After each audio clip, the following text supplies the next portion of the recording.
For years, Craig Melvin has been one of the most familiar faces on American morning television.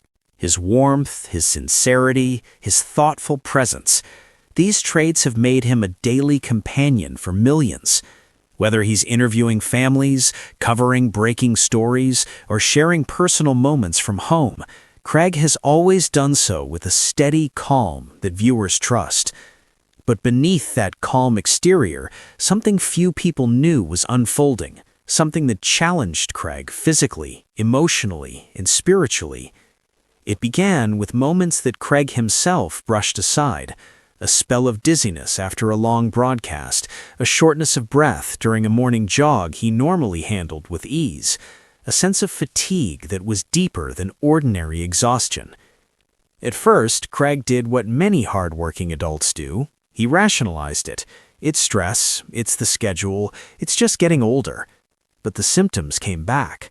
Not dramatically, not urgently, quietly, like a whisper he didn't want to hear. His wife, Lindsay Charniak, noticed the changes before Craig admitted them to himself. One evening after dinner, she watched him sit down slowly, placing a hand on the table for support. She didn't say anything right away. She just observed, her expression soft but concerned. Later that night, she approached him gently. "Craig, you haven't seemed like yourself. I think something's going on." Craig, always the strong one, always the steady one, responded with a half-smile. "Just tired, Linz. It's been a long week." But Lindsay knew it wasn't just the week. A few days later, during a routine meeting at the studio, Craig experienced another wave of dizziness, one that forced him to pause mid-sentence. His coworkers noticed it instantly. He brushed them off with humor, but the concern in the room was unmistakable.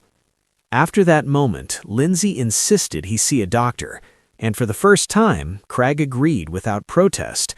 Something inside him knew he couldn't keep dismissing these signals. At the appointment, the doctor listened carefully as Craig described what he'd been feeling. The doctor didn't react dramatically. He simply asked Craig to slow down, take the symptoms seriously, and undergo a few tests to rule out anything pressing. While nothing immediately alarming showed up, the doctor's tone carried weight. "Craig, your body is telling you it's under strain. You need to pay attention." The phrase, "under strain," echoed in Craig's mind for days. It unsettled him, not because of fear, but because he realized how long he had gone without truly resting. Between early morning call times, interviews, parenting responsibilities, charity commitments, and an ever-growing workload, Craig had been pouring out more energy than he was replenishing, and like many people in midlife, he'd convinced himself he could handle it.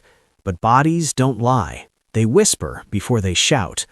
Over the next several weeks, the episodes continued, never severe, never dramatic, but always unsettling. And Craig kept them secret from the public, determined not to worry viewers or be seen as anything less than dependable. In quiet moments, he felt a sense of vulnerability he wasn't used to. The thought of slowing down felt foreign.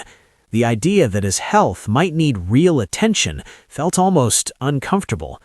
But in the middle of one long night, while sitting alone in the living room, he finally admitted to himself that something needed to change. Lindsay joined him, sitting beside him without a word.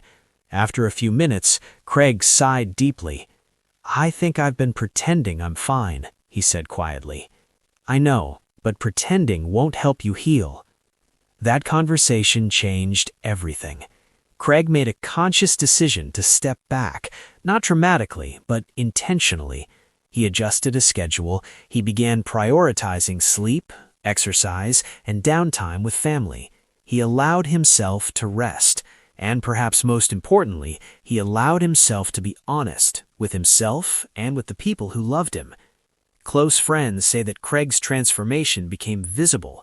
His energy grew steadier. His presence felt calmer. The tension he'd been carrying seemed to melt in small but meaningful ways. And through it all, Lindsay remained his grounding force. Craig's health scares weren't catastrophic. They weren't headlines. They were the kind of wake-up calls many adults face but rarely talk about.